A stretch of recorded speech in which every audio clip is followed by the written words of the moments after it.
ආයුබෝවන් පුතේ සුබ උදෑසනක් සියලුම දෙනාට. පුතේ අද අපිට තියෙන්නේ ගුරුත්ව කේන්ද්‍රය සහ ස්කන්ධ කේන්ද්‍රය කියන දේ ගැන කතා කරන්න. right. අපි යමු පුතේ ගුරුත්ව කේන්ද්‍රය කියන්නේ මොකක්ද කියන එක බලන්න.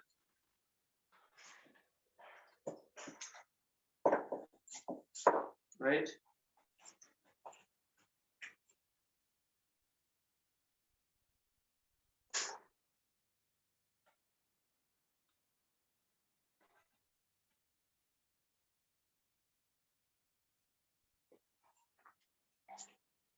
right. මේකෙදි අපි දැනගන්න ඕන පුතා ගුරුත්ව කේන්ද්‍රය ස්කන්ධ කේන්ද්‍රය කියන්නේ ඇත්තටම පෘථිවිය තුල ගත්තොත් එකක්. හරි? හැබැයි අපි ඒක වෙන වෙනම කතා කරමු. ගුරුත්ව කේන්ද්‍රය ඕනෑම ගුරුත්වාකර්ෂණ ශේෂ්ත්‍රයක් තුළ පවතින ස්කන්ධයක් සහිත වස්තුවක් සතු උදේ ඒ වස්තුවක සෑම අංශුවක් මතම දැන් මෙහෙම අපි වස්තුවක් ගත්තොත් මේ වස්තුව සැහැදිලා තියෙන පුතේ අංශු වලින් මේ වස්තුව සැහැදිලා තියෙන අංශු වලින් මේ සෑම අංශුවක්ම පෘථිවි ශේෂ්ත්‍රයට මොනා කරගෙන ඉන්නද පුතේ ඇද බෙදගෙන තියාගෙන ඉන්න. උදාහරණයක් වශයෙන් මේ වස්තුවක් කියලා දැම්මම වස්තුව ආයි පහළ දෙනවා. අන්න ඒක කියන්නේ එහෙනම් මේක පොළොව මතට පුතේ ආකර්ෂණය කරගෙන තියෙනවා. එහෙනම් ගුරුත්වාකර්ෂණ ශේෂ්ත්‍රයක් තුළ පවතින ස්කන්ධය සහිත ඕනෑම වස්තුවක් පෘථිවි ශේෂ්ත්‍රය තුළට ආකර්ෂණය කරගෙන ඉන්නවා. එහෙනම් පුතේ යම්කිසි වස්තුවක් සැදලා තියෙන්නේ එක් අංශු වලින් ඒ එක් අංශුව මතම පුතේ ගුරුත්වාකර්ෂණ බලය ක්‍රියා කරනවා. එහෙනම් පුතේ මේ අංශු සියල්ලේම සංප්‍රයුක්ත බලය ක්‍රියා කරන ස්ථානය අපි කියනවා පුතේ ගුරුත්ව කේන්ද්‍රය කියලා. අපි කියනවා ගුරුත්ව කේන්ද්‍රය කියලා. පුතේ මෙයා ගත්තට පස්සේ මෙයාගේ හැඩය අනුව නැත්නම් මෙයා ගත්තට පස්සේ අපි හිතමුකෝ මෙහෙම මේ වගේ වස්තුව පුතේ මම මෙයාව අචලව රඳවා ගන්න මේ ආකාරයෙන් පැහැදිලිද?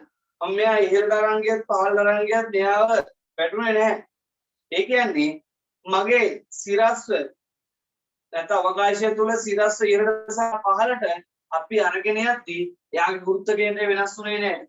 හැබැයි පුතේ මෙන්න මෙහෙම අපි හිතමු මේ වගේ පොතක් තියෙනවා. මේක අපිට මේ හරියම ඇද්ද කියන්නේ මෙන්න මෙතන පොයින්ට් එක තමයි අපිට ගන්න පුළුවන් වෙන්නේ. මෙන්න මෙයාගේ පොයින්ට් එක අපිට ගන්න පුළුවන්. එයාගේ ගුරුත්ව කේන්ද්‍රය කියලා. ඒක තමයි වැටෙන්නේ නැතුව තියෙන්නේ. පුතේ මෙහෙම ගත්තොත් දැන් හැඩය වෙනස් වෙද්දී ගුරුත්ව කේන්ද්‍රය මොකද උනේ? වෙනස් වුණා. පැහැදිලිද? ඒතකොට පුතේ එහෙනම් මෙන්න මෙයාගේ ස්ථානය අපි මෙයාව හඳවන ස්ථානයේ මත ගුරුත්ව කේන්ද්‍රය වෙනස් වෙන්නේ නැහැ. නමුත් පුතේ මෙයාගේ හැඩය අනුව ගුරුත්ව කේන්ද්‍රයේ පවතින ස්ථානය පුතේ මොනවා වෙනවද? වෙනස් වෙනවා. පැහැදිලිද? right. ඊට පස්සේ අපි ගුරුත්ව පිළිබඳ මූලධර්මයක් කතා කරලා මේ ගුරුත්ව කේන්ද්‍රය කොහොමද හැසිරෙන්නේ? කොයි විදිහටද වෙන්නේ කියලා අපි යම් පුතේ වැඩේට. ලියන මාතෘකාවක් ගුරුත්ව කේන්ද්‍රය. ලියන මාතෘකාවක් ගුරුත්ව කේන්ද්‍රය. right. ඒ අතට ලියමු. ඕනෑම වස්තුවක් ලියන මාතෘකාව ගුරුත්ව කේන්ද්‍රය. ඒ අතට ලියමු. ඕනෑම වස්තුවක් අංශු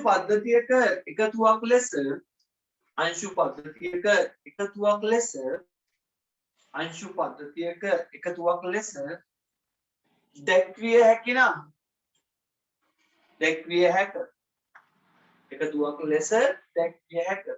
අංශු පද්ධතිය පුතේ එකතුවක් විදිහට තමයි මේ අපි දක්වන්නේ. ඒ සම්පූර්ණ පද්ධතිය අපි කියන වස්තුවක්. right? ලෙස දැක්විය හැක.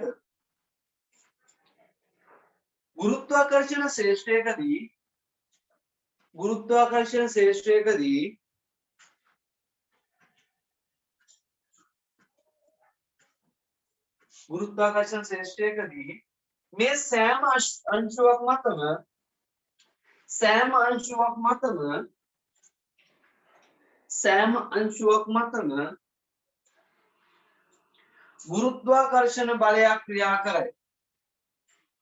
ගුරුත්වාකර්ෂණ බලයක් ක්‍රියා කරයි. පුතේ ගුරුත්වාකර්ෂණ බලය කියලා කියන්නේ කෙටියෙන් අපි ගත්තොත් අපේ බර පුතේ. ගුරුත්වාකර්ෂණ බලය කියන්නේ කෙටියෙන් ගත්තොත් අපේ බර අපි ගන්න යගුම් පස්සේ right ගුරුත්වාකර්ෂණ බලය. මෙම බලවල සංප්‍රයුක්තය මෙව බලවල සංප්‍රයුක්තය මෙම බලවල සංප්‍රයුක්තය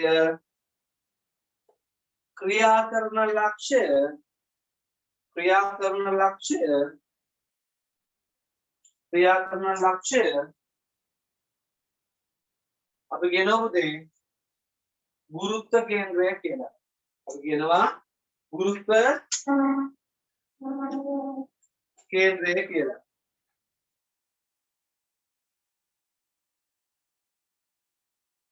right? රතු පෑනෙන් පුතේ දරුවක් දාලා ගමු.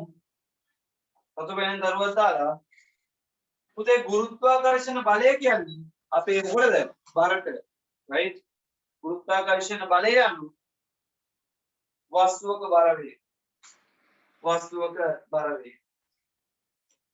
වස්තුවක බර වේ. එහෙනම් පුතේ කෙටියෙන්ම කිව්වොත් යම් වස්තුවක බර ක්‍රියා කරන ලක්ෂය අපි කියන ගුරුත්ව කේන්ද්‍රය කියලා කෙටියෙන් කියන බුලා. රතු බෑනේ මිලන ලියා ගන්න.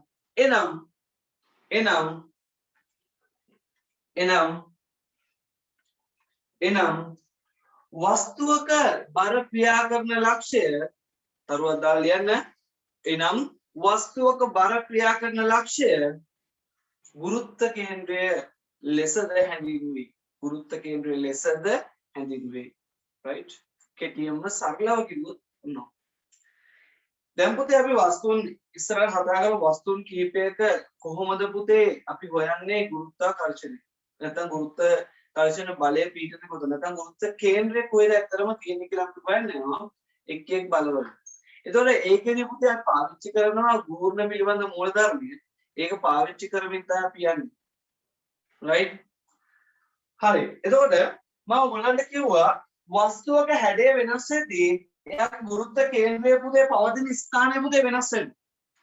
නමුත් ඒ වස්තුව අවකාශය තුල යම්කිසි ස්ථානයක නැත්නම් සිරස්ව ස්ථානයක වෙනස් කරද්දී එයාගේ ගුරුත්වාකර්ෂණය කියන්නේ ගුරුත්ව කේන්ද්‍රය වෙනස් වුනේ නැහැ. right? අපි එකක් යමු පුතේ රතු පෑනෙන් ලියා ගන්න තරුවක් දාලා වස්තුවක හැඩය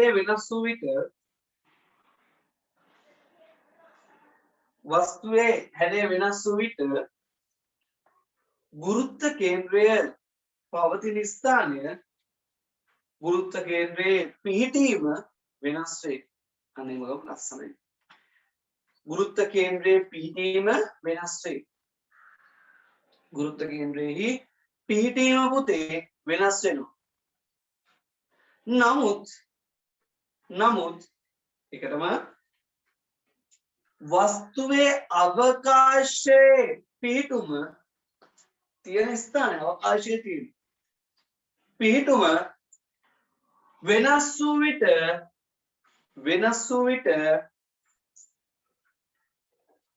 ගුරුත්ව කේන්ද්‍රයේ පිහිටීම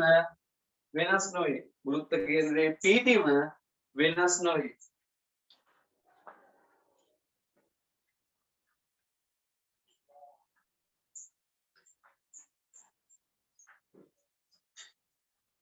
right. පුතේ අපි ස්කන්ධ කේන්ද්‍රයක් කතා කරලා ඊට පස්සේ ගුණ පිළිබඳ මූලධර්මය පාවිච්චි කරලා අපි යම් පුතේ ඉස්සරහට මොකද වෙන්නේ කියලා. එහෙනම් වස්තුවක් ගත්තට පස්සේ ඒ වස්තුවේ ඇත්තටම ස්කන්ධයක් තියෙනවා නම් ඒ වස්තුවේ සමස්ත ස්කන්ධය ක්‍රියා කරන ලක්ෂ්‍ය පුතේ අපි කියන ස්කන්ධ කේන්ද්‍රය කියලා. මොකද මම කිව්වේ ස්කන්ධය සහිත වස්තුවක් ගත්තොත් ඒ සමස්ත වස්තුවේ ස්කන්ධය ක්‍රියා කරන ලක්ෂ්‍ය අන්න අපි කියනවා ස්කන්ධ කේන්ද්‍රය කියලා. පැහැදිලි? ස්කන්ධ කේන්ද්‍රය.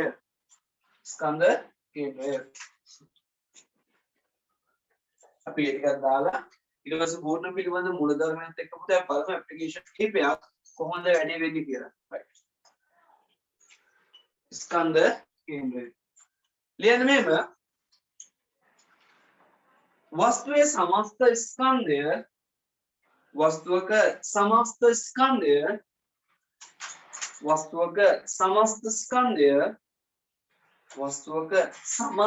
ස්කන්ධය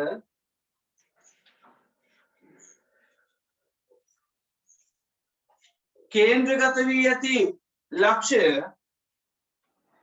केंद्रगत වී ඇති ලක්ෂය समस्त स्कंदය केंद्रगत වී ඇති ලක්ෂය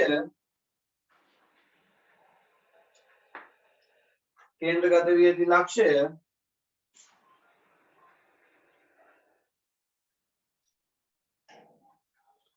අපි කියනවා පුතේ ස්කන්ධ කේන්ද්‍රය කියලා. ස්කන්ධ කේන්ද්‍රය ලෙස හැඳින්වේ. ස්කන්ධ කේන්ද්‍රය ලෙස හැඳින්වේ.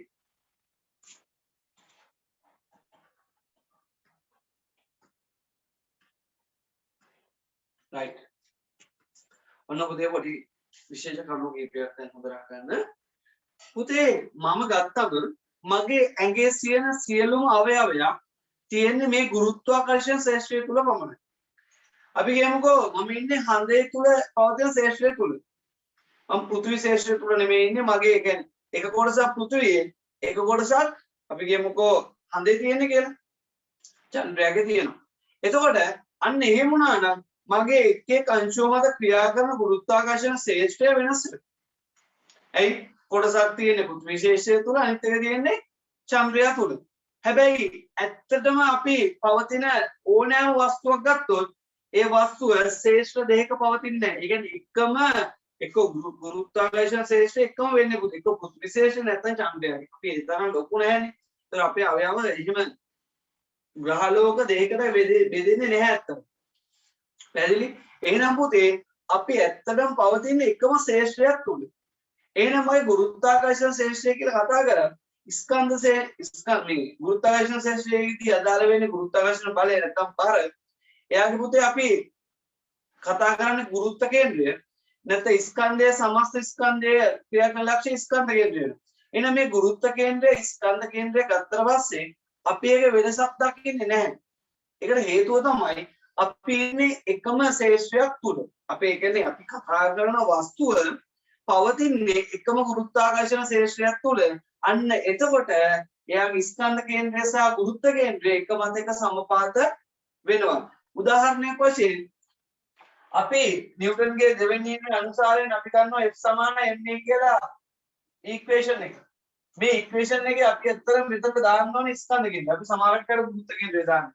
ඇයි ඕගොල්ලන්ට ඉස්සරහට පුතේ ඉගෙන ගන්න පුළුවන් මේ මානක තලයක් මත පුතේ පවතින වස්තුවක් ගත්තොත් මෙයාගේ බර හැමතිස්සෙම ක්‍රියා කරන්නේ මේක. සිරස්ස පාල. පැහැදිලි? එහෙනම් මෙන්න මෙයා වෙනස් වෙන්නේ නැහැ පුතේ. මේ සමස්ත වස්තුවම තියෙන්නේ මෙතන. හැබැයි ඇත්තට මේ අපි දාන්නේ ගුරුත්ව කේන්ද්‍රය. බර කියන්නේ ගුරුත්ව කේන්ද්‍රය. එතකොට මෙතන අපි ඉක්වේෂන්ස් දාන්න ඕනේ ස්කන්ධ කේන්ද්‍රය. එහෙනම් මේ F = ma කියන එක ඇත්තටම අපි මොකද අපිට දන්නවා වස්තුවක් ගත්තට පස්සේ එකම ශේෂ්ත්‍රයකට තමයි ඇති වෙන්නේ. ඒතකොට එයාගේ ගුරුත්ව කේන්ද්‍රය කිව්වත් එක ස්කන්ධ කේන්ද්‍රය කිව්වත් එක මේ දෙක එකිනෙකට සම්පාත වෙනවා. හේතුව මොකද්ද? වස්තුවේ සමස්ත පරිමාව තියෙන එකම ශේෂ්ත්‍රයක් තුල නිසා. පැහැදිලිද? අපි යන වැඩේ රතු පැනෙන් ගන්න. තරුවක් දාලා සෑම අංශුවක් මතම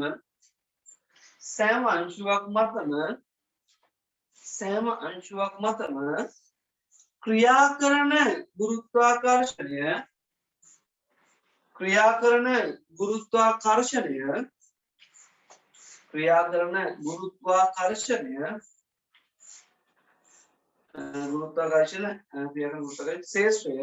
ගුරුත්වාකර්ෂණ ශේෂ්ත්‍රය එකම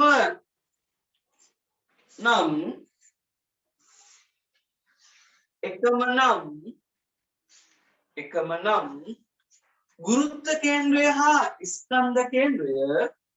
ගුරුත්ව කේන්ද්‍රය හා ස්කන්ධ කේන්ද්‍රය සමපාත වේ. එකිනෙක මත සමපාත වෙනවා.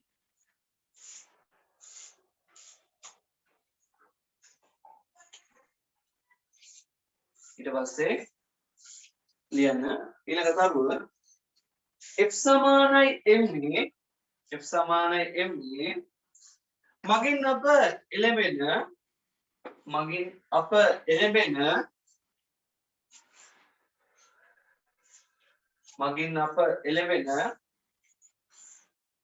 මගින් අප එළඹෙන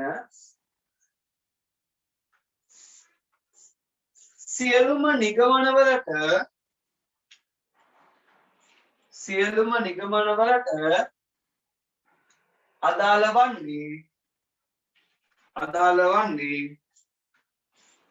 අදාළ වන්නේ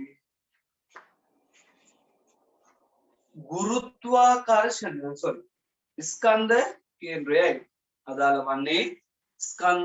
කේන්ද්‍රයයි. අදාළ වන්නේ ස්කන්ධ කේන්ද්‍රයයි.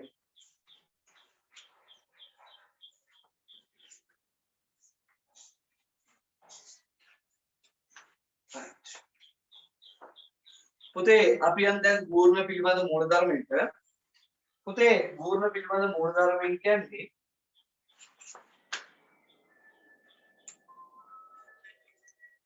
ඒකතල බල පද්ධතිය. උදාහරණයක් වශයෙන් මෙහෙම දණ්ඩක් තියෙනවා කියලා හිතන්නකෝ. මෙහෙම දණ්ඩක් තියෙනවා. මේ දණ්ඩ ගත්තා පස්සේ දණ්ඩ මත ක්‍රියා කරනවා බල කීපයක්. අපි කියමු මෙතන නිව්ටන් 20යි. මෙතන නිව්ටන් 10යි. මෙයා ගත්තොත් මේ පැත්ත D1 මේ පැත්ත D2 කියලා ගන්නවා. මෙයාගේ ගුරුත්ව කේන්ද්‍රය පවතින්නේ මෙතන. අපි කියමු G තමයි ගුරුත්ව කේන්ද්‍රය. පුතේ මෙයා ගත්තොත් ඒකතල මේ කියන්නේ ගුණ පිළිබඳ මූලධර්මය.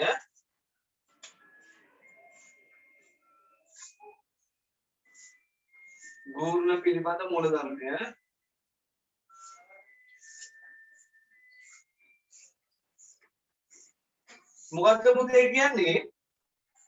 ඒකතල බල පද්ධතියට සියලුම බල මගින් ඇති කරන ගූර්ණය යම්කිසි ස්ථානයකදී ගූර්ණය ශුන්‍ය වෙනවා. නැත්නම් ගූර්ණවල බීජයික ශුන්‍ය නම් අන්න පුතේ ඒ ලක්ෂ්‍යය තමයි මොකක්ද තියෙන්නේ? ගුරුත්ව කේන්ද්‍රය පුතේ තියෙන්නේ. ඒ ලක්ෂ්‍යය තමයි මොකක්ද තියෙන්නේද? ගුරුත්ව කේන්ද්‍රය තියෙන්නේ. එහෙනම් අපි ඒ අනුසාරයෙන් තමයි මේ ගණන් හදන්නේ. එහෙනම් අපි උදාහරණයක් වශයෙන් ගුරුත්ව කේන්ද්‍රය G කියලා අපි හිතාගෙන මේ අසුරු කරොත් බලන්න D1 සහ D2 වෙන්නේ මොනවද කියලා. එහෙනම් පුතේ එයාගේ වම් පැත්තට තියෙන කූර්ණ දකුණු පැත්තට තියෙන කූර්ණ වලට මොනවා වෙන්නද ඕනේ? සමාන වෙන්න ඕනේ. පැහැදිලිද? එහෙනම් G වටා බල කූර්ණය ඕනෑම දිශාවකට සමානයි බිඳුව වෙන්න ඕනේ. එහෙනම් පුතේ දක්ෂිණාවර්ත කූර්ණ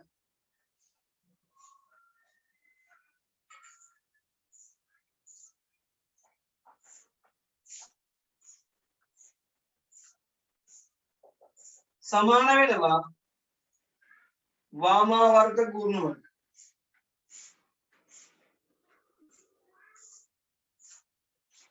දක්ෂිණාවර්ත කූර්ණ සමාන වෙනවා වාමාවර්ත කූර්ණ වලට. කේන්ද්‍රයේ තිබ්බොත් ගුරුත්ව කේන්ද්‍රයේ ස්ථානය.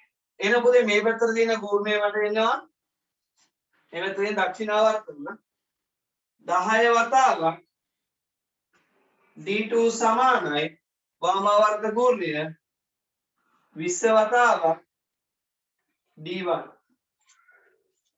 මේ අතර අනුපාතය ගත්තොත් පුතේ මට එනවා D1 බෙදීම D2 කියන්නේ 10 බෙදීම 20යි. දැන් මේ යනවා මේ මෙහෙට යනවා හරස්මදිය. ඒ කියන්නේ 1 බෙදීම 2. එහෙනම් පුතේ මෙන්න මේ බලය අනුසාරයෙන් නේද මේ දෙන්නගේ දුර වෙනස් උනේ. එතකොට D1 ට අදාළ උනේ මෙයාගේ බලය මෙයාට ඒ කියන්නේ මේ දෙපැත්ත අනුපාතය මාරු වෙලා තමයි දුරාතර එන්නේ. බල දෙකේ අනුපාතය මාරු වෙලා තමයි දුරාතර අනුපාතය එන්නේ. බල දෙක අතර අනුපාතය 20ට 10 කියන්නේ 2ට 1. දුරවල් දෙක අතර අනුපාතය 1ට 2. මෙයා 2ට 1 මෙයා 1ට 2 වෙනවා. මේ D1 1 වෙද්දි මෙයා 2. පැහැදිලිද? අපි මේ විදිහට ගණන් කීපයක් හදමු. මුලින්ම දාගමු ගූර්ණ පිළිබඳ මූලධර්මය. ලියන්න. ගූර්ණ පිළිබඳ මූලධර්මය. ගූර්ණ පිළිබඳ මූලධර්මය. ලියන්න. ඒකතල බල පද්ධතියක එකම තලයේ තියෙන්න ඕනේ. මේ බෝඩ් එකේ තියෙන තලය තමයි මේ බල දෙක තියෙන්නේ. right? ඒකතල බල පද්ධතියක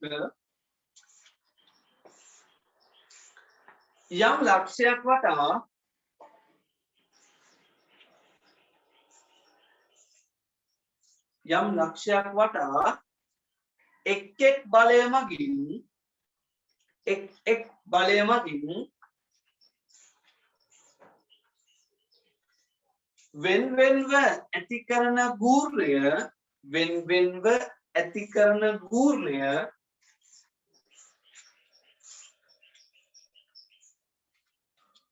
ගූර්ණයන්ගේ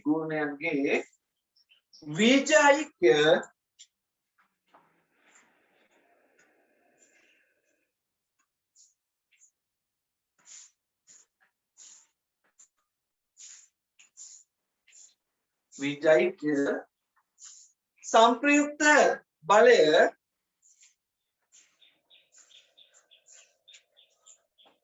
ඉහත ලක්ෂය වටා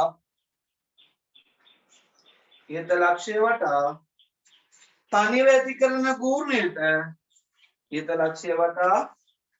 ඇති කරන ගූර්ණයට සමාන වේ.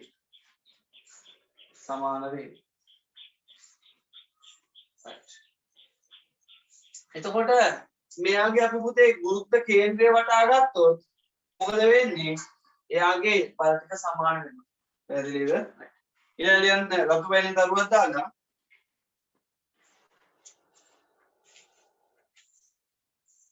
ගුරුත්ව කේන්ද්‍රය සඳහා ගූර්ණ පිළිබඳ මූලධර්මයේ යෙදු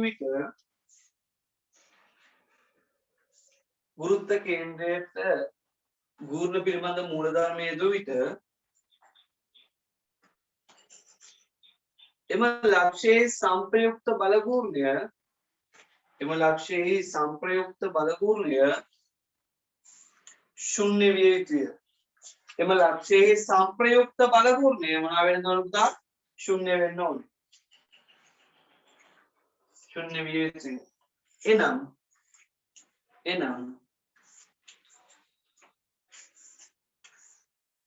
ගුරුත්ව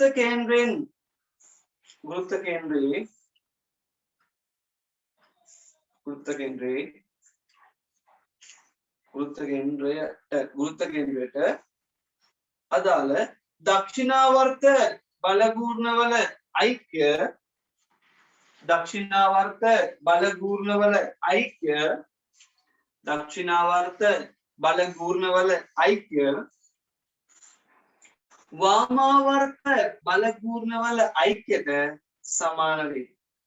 වාමාවර්ත බලගූර්ණවල ඓක්‍යයට සමාන වේ. right? එයටදී පළවෙනි උදාහරණය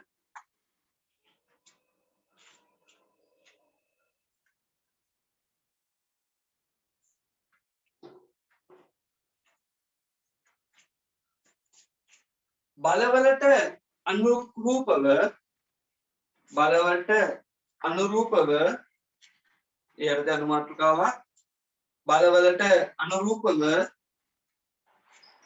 දුර වෙදෙන අනුපාතය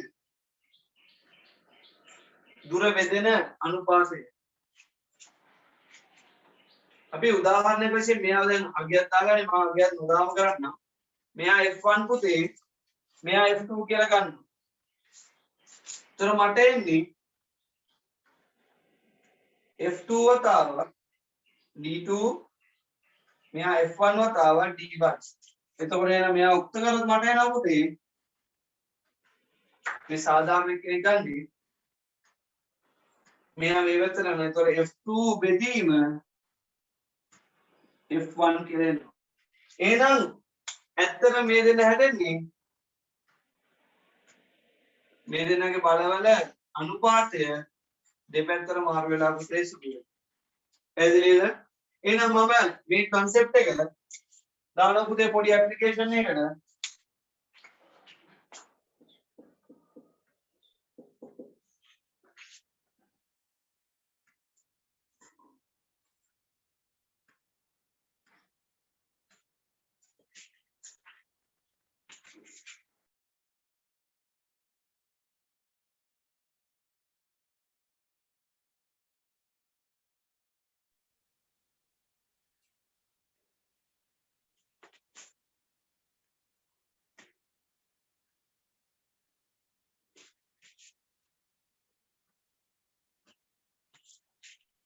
මෙන්න මේ විදිහට පුතු වෙන්නේ එතකොට මෙයා මං ගන්නවා නිව්ටන් 30යි මෙයා ගන්නවා මං නිව්ටන් 50යි කියලා මෙයාගේ සමස්ත දිග මම හිතනවා පුතේ සෙන්ටිමීටර 24ක් කියලා. එහෙනම් දැන් මෙයාගේ ගුරුත්ව කේන්ද්‍රයේ පවතින ස්ථානය අපි දන්නේ නැහැ. එහෙනම් මම මෙයාගේ ගුරුත්ව කේන්ද්‍රය අපි හිතනවා මෙන්න මේ පැත්තට. ඒ කියන්නේ ස්කන්ධේ වැඩි පැත්තට බර වෙලා තමයි අපිට තියෙන්නේ. එහෙනම් අපි ඔන්න මෙතන තියෙනවා කියලා අපි හිතනවා. එයා g කියලා මම ගන්නවා. මෙයාගේ එක පැත්තකට දුර x කියලා ගත්තොත් අනිත් පැත්තට දුර වෙන්නේ පුතේ 24 වෙන x කියලා. ඕනනම් දන්න දැන් මෙයා සුළු කරොත් මට එනවා g වටා වාම වර්ග 3 දක්ෂිණ වර්ග 3 දෙක සමාන කරන්න තියෙනවා. එහෙනම් ගූර්ණ පිළිබඳ මූලධර්මයේ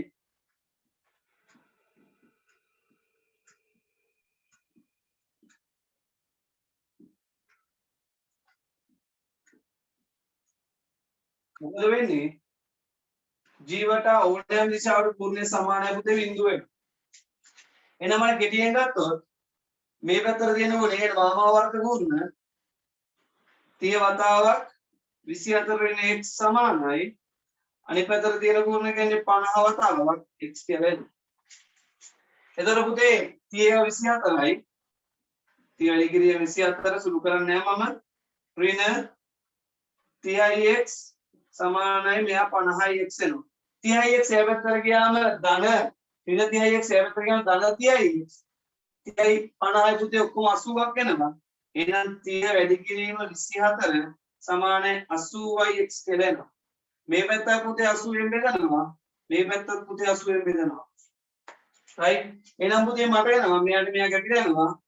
x කියන එක්කෙනා සමානයි 0.0යි 8 වරක් 3යි 3 වරක් 3 පුතේ 9ක් කියලා එනවා. එහෙනම් මට එනවා x ලාගේ 9යි සෙන්ටිමීටර කියලා. ඔන්න ඔය විදිහට එනවා. දැන් මොකද වෙන්නේ? මෙතන මේ f1 ට f2 ට සමානයි කියලා නෙමෙයි එන්නේ. f2 සහ f1 අතර අනුපාතයට සමානයි කියලා පුතේ එන්නේ. එහෙනම් මොකද්ද මෙතන වෙන්නේ? මේ බලන්න මම මෙතන චුටි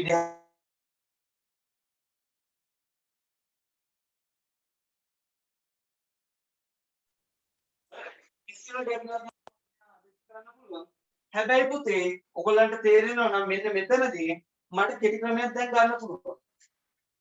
එහෙනම් මේ අතර මෙයාගේ දුර කියන්නේ මේ දෙන්න මුළු ප්‍රමාණය මෙන්න මෙච්චර ප්‍රමාණයක් තමයි. ඇයි එන්නේ? දැන් මෙයාගේ අනුපාතය මේ දීලා තියෙන්නේ පොඩි කාලේ අනුපාත වලින් දන්නවා. යම්කිසි එකකට අදාළ අනුපාතයක් දුන්නා මුළු ප්‍රමාණය හොයාගන්න. එහෙනම් මුළු ප්‍රමාණය කියන්නේ මේ දෙක එකතු. f2 දාන f1 කියන මුළු ප්‍රමාණය මෙයාට අදාළ ප්‍රමාණය කියන්නේ f2 d1 ට අදාළ වෙන්නේ f2 d2 ට අදාළ වෙන්නේ f1 එහෙනම් දෙපැත්ත මාරු කරලා ඉන්නේ නිකම් උත්තරේ මේ විදිහට ගන්න පුළුවන් පුතේ මේ බලන්න x වලට අදාළ වෙනවා මට උත්තරේ එනවා right මුළු ප්‍රමාණය වෙන්නේ 24යි මුළු දිග 24යි ඒකෙන් මුළු බලය එන්නේ 80යි ඒකෙන් මෙයාට අයිති වෙන අනිත් එක්කෙනාගේ බලය 30. පුතේ මේ බලන්න බිඳුවර බිඳුවයි 8 වරක් 1යි 8 වරක් 3යි. පුතේ x සමානයි මට එනවා 9යි සෙන්ටිමීටර කියලා. එහෙනම් මෙච්චර දිගට හදන ගාන රූල් දෙකෙන් පුතේ මට උත්තරේ යන්න පුළුවන්. මේක අපි තේරුම් ගත්තා. right මෙන්න මෙතන මේ ටික් එක තමයි මෙතන යන්නේ. මේ බල දෙක අතර අනුපාතය ගත්තට පස්සේ මට මෙයා එනවා d1 අනු d2 කියන්නේ f1 අනු f2 ලෙස. එහෙනම් මෙයාට අයිති වෙන මුළු භාගය කියන්නේ මේ දෙන්න එකතු වෙන්නේ f1 ප්‍රමාණයක්. මේ දෙන්නට අයිති වෙන මුළු භාගය කියන්නේ f1 දන f2 වතාවක් මේ f2 බෙදීම f1 දන f2. එහෙනම් මේ මුළු කොටසෙන් කොච්චරද කියලා පොඩි කාලේ හොයාගන්නවා. අන්න ඒක පාවිච්චි කළා මම පුතේ මේ වගේ ට්‍රික් එකකින් මේක හදනවා. හැබැයි අපිට මතක තියාගන්න ඕනේ මේ දෙක මාරුලා තමයි ඉන්නේ. බල කීයක් තියෙද්දිද මේ වැඩේ හරියන්නේ? බල දෙකක් තියෙද්දි. බල දෙකට වඩා වැඩි වුණොත් මෙහෙම කරන්න බෑනේ. පැහැදිලි අනුපාත වලට යන්න බෑනේ. එහෙනම් ඔන්න ඔය විදිහට පුතේ එනවා. බල දෙකට වඩා වැඩි වුණොත් අපිට යන්න තියෙන එකම විදිය දක්ෂිණාවර්ත ගුණ වාමාවර්ත ගුණ වලට මොනවා කළද සමාන කරන්නේ. පැහැදිලිද? එහෙනම් පුතේ මෙන්න ගුණ පිළිබඳ මූලධර්මයේ දැම්මොත් ඒ ගුරුත්ව කේන්ද්‍රයේ තියෙන ස්ථානයේ වටා ගුණ ගත්තොත් අනිවාර්යෙන් මොනවා වෙන්න ඕනේ? ශූන්‍ය වෙන්න ඕනේ. ඒ කියන්නේ ඒවට දක්ෂිනාවර්ත පූර්ණයි වාමාවර්ත පූර්ණයි පුතේ සමාන වෙන්න ඕනේ කියලා අපි කියනවා. එතකොට ඒ ආකාරයෙන් අපි ඒකතල බල පද්ධතියක මේ විදිහට ගත්තොත් අපිට හරියට ගන්න දක්ෂිනාවර්ත පූර්ණ වාමාවර්ත පූර්ණ සමාන කරලා මේ විදිහට උත්තරයට යන්න පුළුවන්. මේ කලින් කරපු concept එක පාවිච්චි කරලා පුතේ අපිට මේ අනුපාතය විදියට මෙයා හැදුවොත් අපිට එකපාරින් උත්තර යන්න පුළුවන්. මුළු දිගෙන් මෙච්චර ප්‍රමාණයක් තමයි යාට එන්න ඕනේ. මුළු දිග 24යි. මුළු ප්‍රමාණය 80යි. 80ෙන් මෙයාට යන්නේ 30ක්. මේ පැත්තේ තියෙන බලයෙන් මෙයාට අයිති 30ක්. එකපාර උත්තරේ එනවා. පැහැදිලි? හරි. මේක විශේෂ කරුණු කියලා මේ විශේෂ මෙතඩ් කියලා නැත්නම් ස්පෙෂල් මෙතඩ් කියලා දාලා මෙයා හදාගන්න. සාමාන්‍ය ආකාරයට මෙයා.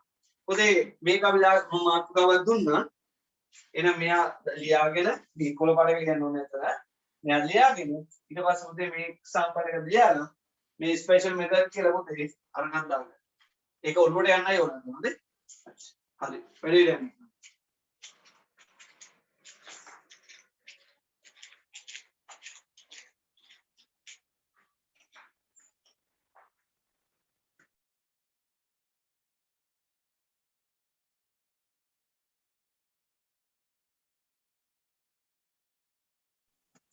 හරි පුතේ එහෙනම් මෙන්න මේ කියන්නේ මේ බල දෙකේ සංප්‍රයුක්ත බලය අතර ක්‍රියා කරන ස්ථානය එහෙනම් ගුරුත්ව කේන්ද්‍රය කියන්නේ ඒකනේ පැහැදිලි එහෙනම් මෙන්න මෙතනින් තමයි ක්‍රියා කරන්නේ F1 ධන F2 කියන බලය F1 ධන F2 කියන බලය මෙන්න මෙතනින් ක්‍රියා කරන්නේ එහෙනම් පුතේ අපි මේ හොයන්නේ සංප්‍රයුක්ත ගුරුත්වාකර්ෂණ බලය ක්‍රියා කරන ස්ථානය නැත්නම් මේ මුළු පද්ධතියම බර ක්‍රියා කරන ස්ථානය right එහෙනම් මෙන්න මේ විදිහට එනවා හරි පුතේ එහෙනම් ඔන්න ලියා ගන්න මේ විගත් මාත්‍ර කරන්න ඒතර සංප්‍රයුක්ත බලයේ ක්‍රියා කරන ස්ථානය තමයි එතනින් එන්නේ රතු වෙන කරන් තරුවක් දා ලියන්න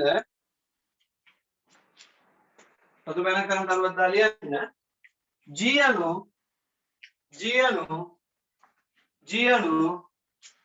ගුරුත්ව කේන්ද්‍රයයි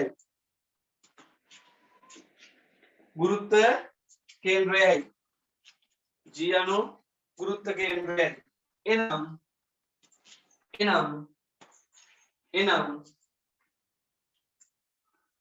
संप्रयुक्त බලය ක්‍රියා කරන ලක්ෂයයි එනම්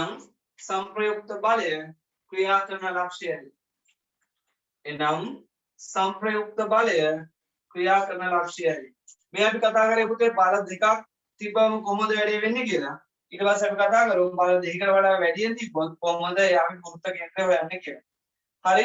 එතකොට මේකදී අපි මේ දක්ෂිනාවර්ත වාමාවර්ත තුන සමාන කිරීමට වැඩි යන්නේ නැහැ. අපි යන්නේ මෙන්න මේ concept එකට. ඒ කියන්නේ මෙයාගේ අනුපාතයත් එක්ක තමයි හොයන්නේ යන්නේ. ඒක තමයි බේසික් ක්‍රමය. මෙයාගේ අගය කියන්නේ මුළු එකතුව බෙදීම එයාට අදාළ එක්කිනා කියන අනිත් පැත්ත එක්කිනා තමයි එන්නේ. අනුපාතය. එතකොට එහෙනම් වැඩි කිරීම 24 මුළු ප්‍රමාණය. පැහැදිලි? ඒ ආකාරයෙන් යන්නේ. right උදේ එතකොට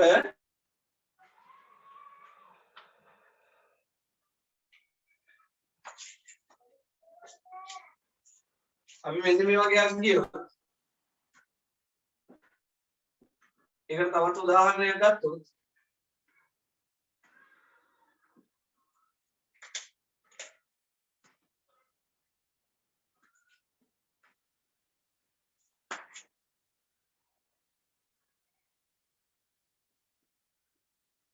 මෙයා 40 නිව්ටන් මෙයා ගත්තට පස්සේ අපි හිතනවා මෙන්න මේ හරියම වගේ තමයි තියෙන්නේ කියලා සංප්‍රයුක්ත බලය අපි ආ ගන්න 50යි නේද මේ දිග පුතේ 25යි එනම එක වැත්තක් හිතන x කියලා අනිත් පැත්තේ ඉන්නේ 25 රින x ලෙස 25 රින x ලෙස දැන් බලමු කෙලිම මෙයාගේ x හොයා ගන්න පුළුවන් x සමානයි මුළු දිග 25යි එයාට අදාළ එක්කෙනා කියන්නේ දෙපැත්ත මාරු වෙනවා මෙයා මෙහෙට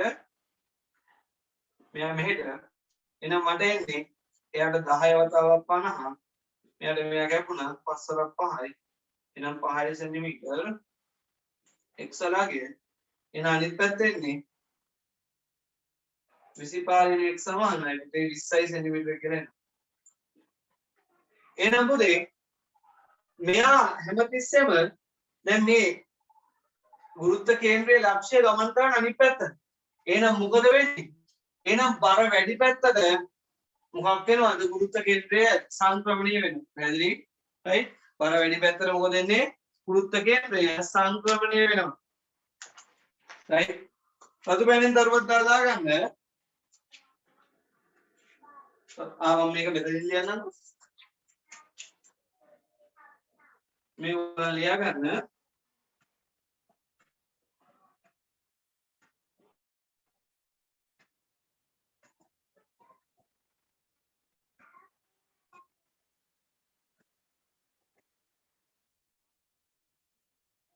බර වැඩි දිශාවට මොකද වෙන්නේ පුතේ? ගුරුත්ව කේන්ද්‍රය විස්ථාපනය වෙනවා.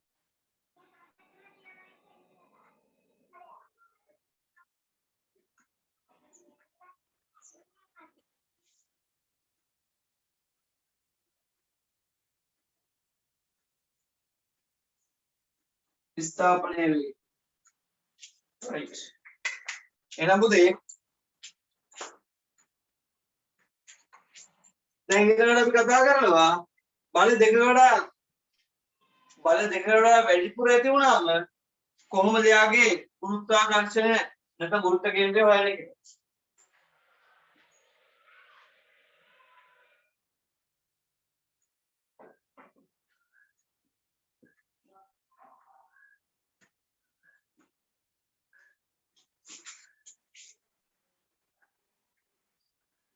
ගූර්ණ පිළිබඳ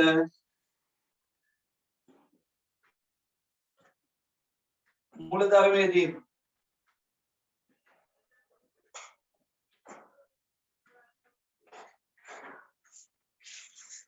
පුතේ එතකොට ගත්තම මම එක්සැම්පල් එකක් ගන්නම්.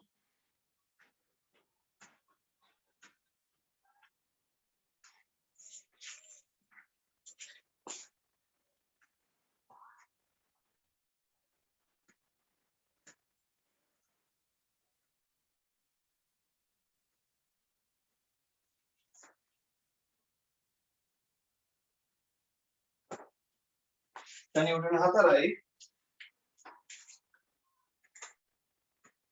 මෙයාගේ පුතේ සම්පූර්ණ දිග සෙන්ටිමීටර් 200යි. මෙන්න මෙයා දීලා තියෙනවා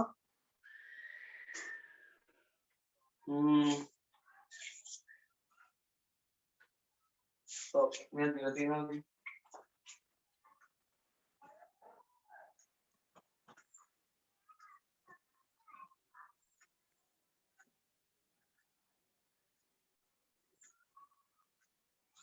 सेंटीमीटर 20යි.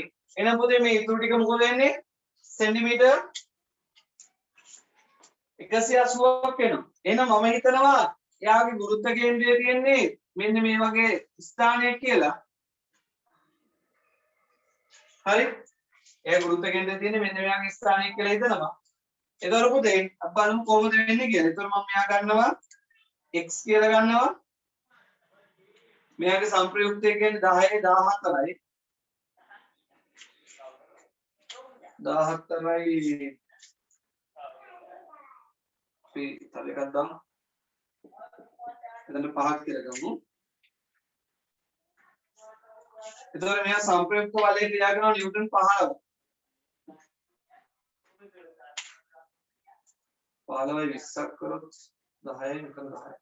right. එතන 10ක්. නිව්ටන් 10යි.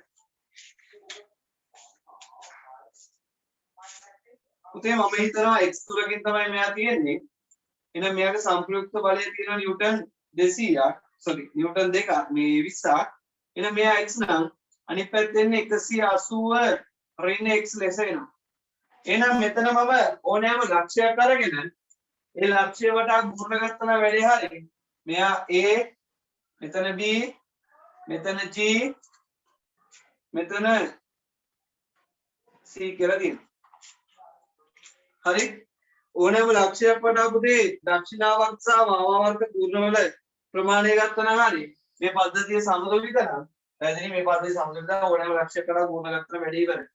එහෙනම් මට එනවා g වටා ගුරුනාම බලමු මොකද තත්ත්වය වෙන්නේ කියලා. ඕනෑම ලක්ෂයකට ගන්න පුළුවන් ආ. එහෙනම් නැත්නම් a වටා ගුණ ගමු. ඒට ගූර්ණ පිළිබඳ මූල ධර්මයේ දමු.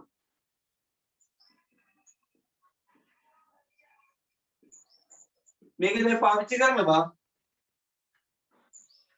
ඒ වටා පවතින වාමාවර්ත ගූර්ණ සමානයි. පැහැදිලිද? අපි g කියලා ගමු එතකොට ac වෙන්නේ නේද? g මගම එතකොට ac. ගූර්ණ සමානයි g වටා පවතින දක්ෂිණාවර්ත ගූර්ණ වලට. එහෙනම් පුතේ අපි යන වැඩේට මෙයාගේ අනිත් පැත්තට යන්නේ. එතකොට මට එනවා මෙයා මේ අතර 100 මෙයාගේ අගේ 10 වතාවක් 180 ඍණ x සමානයි අනිත් පැත්තට තියෙන ගූර්ණ. එතකොට මෙයා මෙතන මෙතනට තියෙනවා කියන්නේ 2 නිව්ටන්ට තියෙනවා පුතේ 20 දාන x ප්‍රමාණයක්. අනිත් එක්කනට තියෙන එකතු කිරීම මේ පැත්තටමයි කරගන්නේ. මේ යන්නේ 8 වතාවක් x කියන ප්‍රමාණය.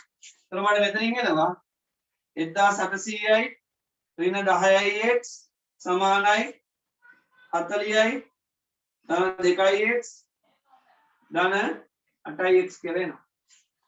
මෙයා මෙහෙට යනවා මෙයා හැපතර යනවා 1840ක් ගියාම 1760යි පුතේ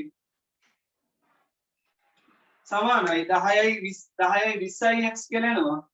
මේ පැත්තට 20ෙන් බෙදුවා මේ පැත්ත පුතේ 20ෙන් බෙදනවා. එහෙනම් මට එනවා 20 20 කැපෙනවා x සමානයි 0.0යි 70ට දෙකේවා 8යි එකක් දිරේ 16ට දෙකේවා 8යි එන x වගේ 88 සෙන්ටිමීටර කියලා එනවා. පැහැදිලිද? x වගේ කියනවාද 88 සෙන්ටිමීටර එනවා. එහෙනම් b සිට 88 සෙන්ටිමීටර දුරින් මොකක්ද තියනවද? වෘත්ත කේන්ද්‍රය තියෙනවා. අපි මේක ගත්තොත් AC කරනවා ඕගොල්ලන්ට එයි පුතේ x වලට එකමයි. එහෙනම් A සිටම ඉඳන් ගත්තොත් මෙතන දුර පුතේ එනවා 108ක් කියලා. පැහැදිලි? x වලගේ මෙතන ඉඳන් ගුණ ගත්තේ කොහොමද? බලන්න ගෙදර try කරලා.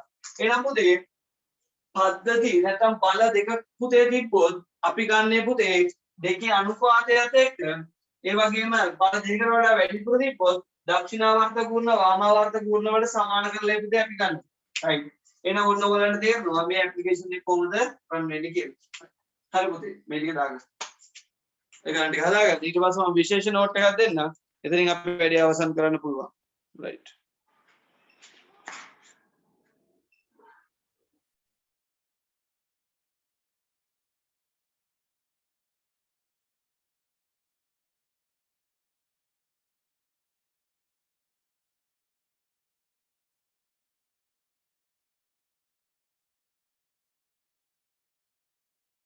හරි පුතේ එතකොට බල දෙකක් ගද්දී පුතේ අපි මේ මෙතඩ යූස් කරනවා.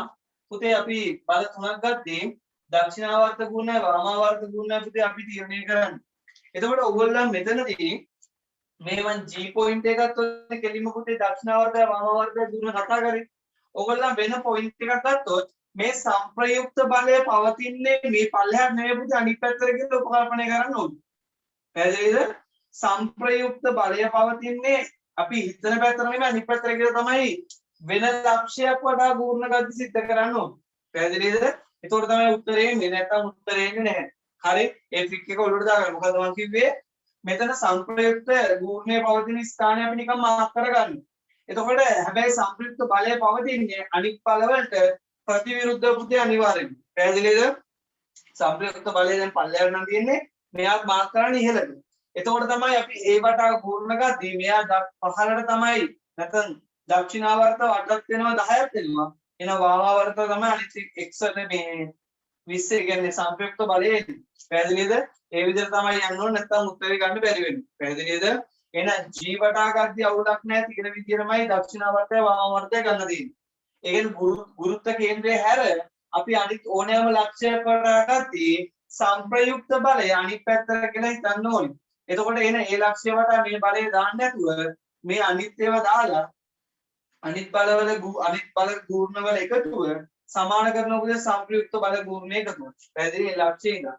දැන් උදාහරණයක් වශයෙන් මෙයා ගත්ත 20යි 8යි 20 වැඩි කිරීම 8 එනවා පල්ලෙහාට අනිත් එක නගලා 200 වැඩි කිරීම 10ක් කියලා මේ පැත්තේ. ඒ දෙක එකතුව සමාන වෙනවා මෙන්න මෙයාගේ දිගට. එහෙනම් මේ සම්පූර්ණ දිග මෙතන 20 දාන x වතාවක් 20ට අනිත් දෙන්නගේ ගුණය එකතුව සමාන වෙනවා. අන්න ඒකයි කරේ. පැහැදිලිද? ඒතොර ඒක ගත්තාම පුතේ උත්තරේ එනවා. හරි. යන්න විශේෂ කරුණු ලියන්න විශේෂ කරුණු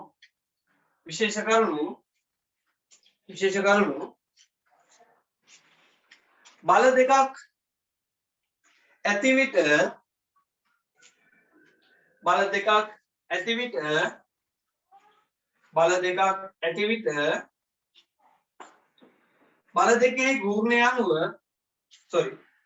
බල දෙකේ බලවලට අනුව බල දෙකක් ඇති විට බලවලට අනුව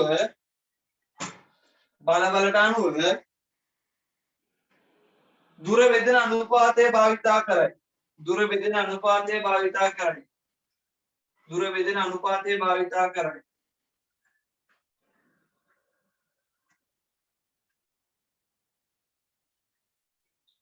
උදාහරණයක් එතකොට ඒකදී මේ වෙලා ගන්න. පුතේ 2යි 3යි තිබ්බොත් මෙයා එනම් බර වෙන්නේ මෙන්න මේ පැත්තට තමයි පුතේ සංප්‍රයුක්ත බලය තියෙන්නේ. 2 ධන 3. එතකොට මේ පැත්තට යනවා 2 මේ පැත්තට යනවා 3. ඒ විදිහට තමයි. පැහැදිලිද? අනුපාතය යන්නේ ඒ ආකාරයෙන් වෙන්නේ. අනුපාතය 3යි 2යි. මේ සම්පූර්ණ එකේ දොර 5යි. ඔබ දාගන්න. මේ රූපය දාගන්න. ඔය රූපය දාගන්න පුතේ. ඔය රූපය දාගන්න. අනුපාතය දුරේ අනුපාතය තමයි තන්නේ.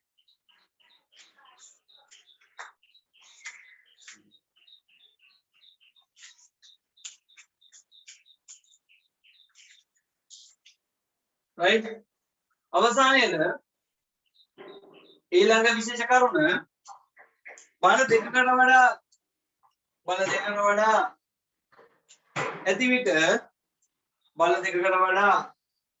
ඇති විට ගූර්ණ පිළිබඳ මූලධර්මය භාවිතා කරන්න. ගූර්ණ පිළිබඳ මූලධර්මය භාවිතා කරන්න.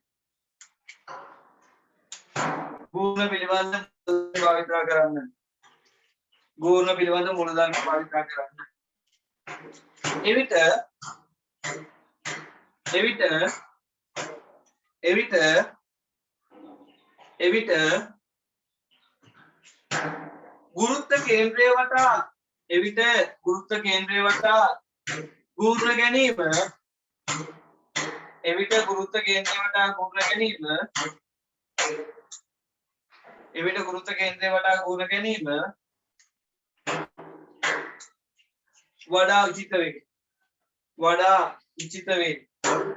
වඩා උචිත වේ.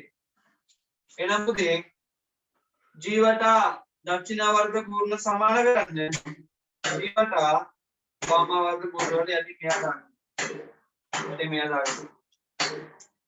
දාගන්න. right එහෙනම් පුතේ පූර්ණ ගද්දී බල දෙක තිබ්බොත් එක concept එකක් පාවිච්චි කරා බල දෙකට වඩා වැඩි තිබ්බොත් අපි සම්බන්ධ ක්‍රමයක් පාවිච්චි කරා. පැහැදිලිද? එතකොට මේ ගත්තට පස්සේ ගුරුත්ව කේන්ද්‍රය හැම විටම බලය වැඩි පැත්තට පුතේ නැඹුරු වෙනවා නැත්නම් විස්ථාපනය වෙනවා. පැහැදිලි? ඔක මතක තියාගන්න. ගුරුත්ව කේන්ද්‍රය කියලා අපි කතා කරන්නේ බර ක්‍රියා කරන ලක්ෂ්‍ය නැත්නම් ගුරුත්වාකර්ෂණ සංප්‍රයුක්ත ගුරුත්වාකර්ෂණ බලය ක්‍රියා කරන ලක්ෂ්‍ය. ඒක අපි එක්තරා විදියක ස්කන්ධ කේන්ද්‍රය ගුරුත්ව කේන්ද්‍රය කියන එකට සම්පාද වෙනවා. මොකද වස්තුවක් ගත්ත මේ වස්තුවේ සමස්ත ස්කන්ධ කේන්ද්‍රය පවතින්නේ නැත්නම් සමස්ත වස්තුව පවතින්නේ එකම ගුරුත්වාකර්ෂණ ශේෂ්ත්‍රයක් තුල නිසා. right එහෙනම් පුතේ ඔයගොල්ලන්ට පැහැදිලි වෙන්නේ. හරි ඔන්න ඔය විදිහට වැටි කියනවා කතා කරා.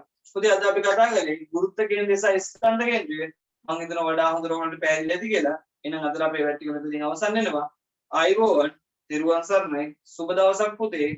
පරිස්සමෙන් ඉන්න හොඳින් වැටික් කරන්න පුඩුලා සර් ඔව් මේ අර මේ කෙලවරේ තියෙන පින්තූරේ ෆොටෝ එකක් දාන්න පුළුවන්ද? පේන්නේ නැහනේ.